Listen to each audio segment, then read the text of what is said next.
nhớ rồi nó là một xí nữa cái nói vô có từ bây giờ nữa đã tọt tôi thọ nè tôi có bông chơi hết thôi cho còn ta phải nhất đâu tôi có ta đó à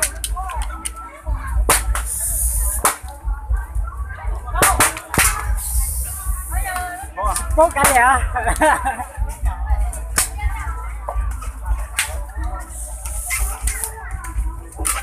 nó đấy, họ luôn câu lên trong một xí nữa, nó không gì.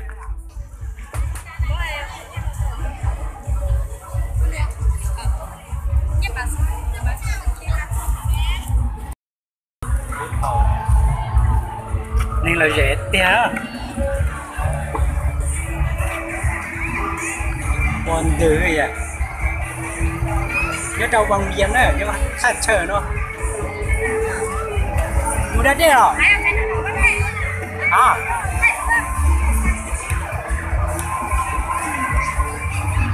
Này trông cái tia nữa, nó cho vào giếng nữa, thật chơi nữa.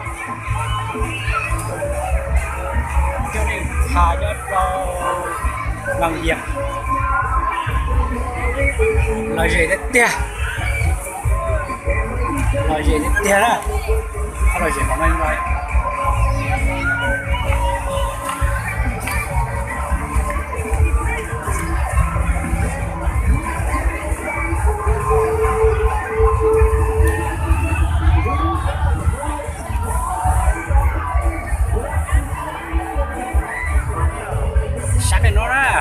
Tiền đó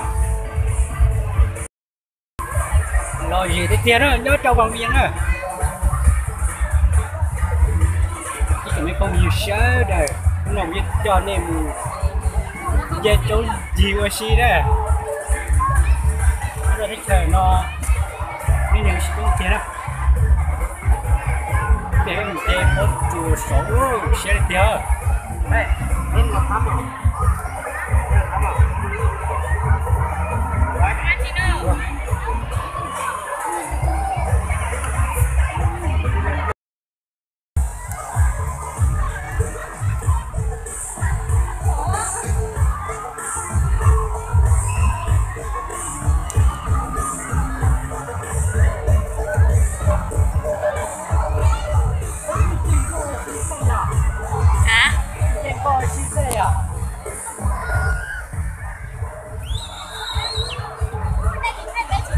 đừng có nè, giờ cái mũi xin nè.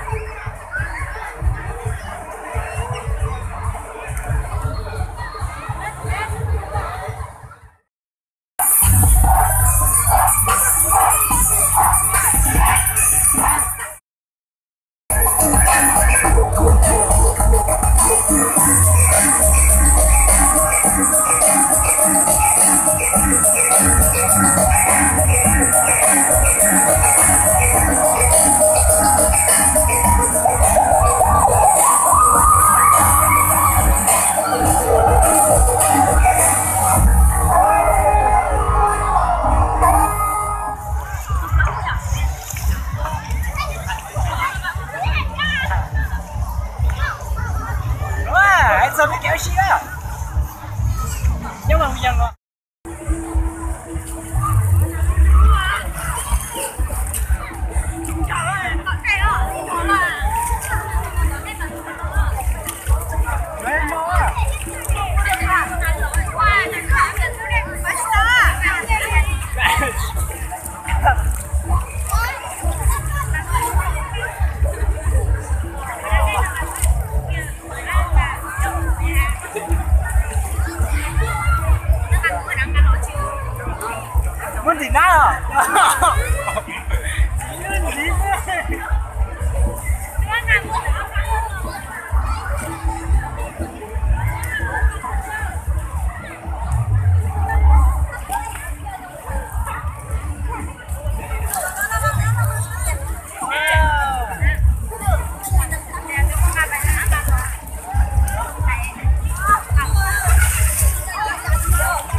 na nè nó nè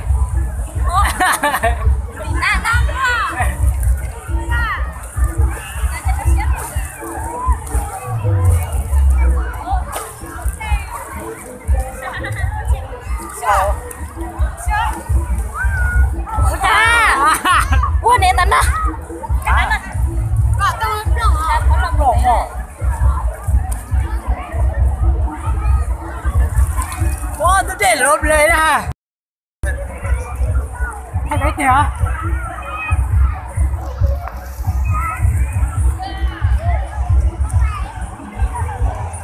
Ok.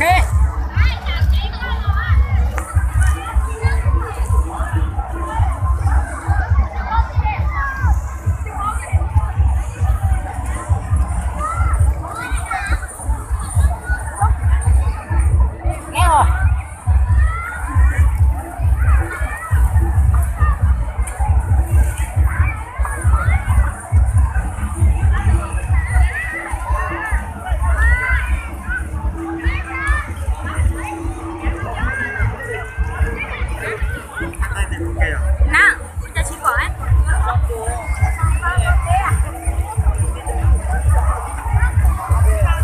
Rồi dễ tiến á.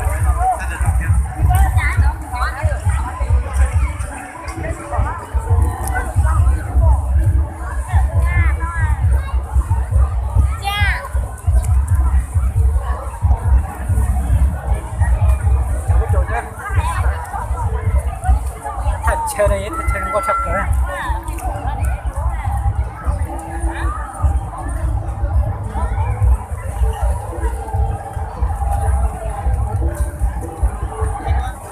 Đi kia nó. Đi bèo của chị cho cao.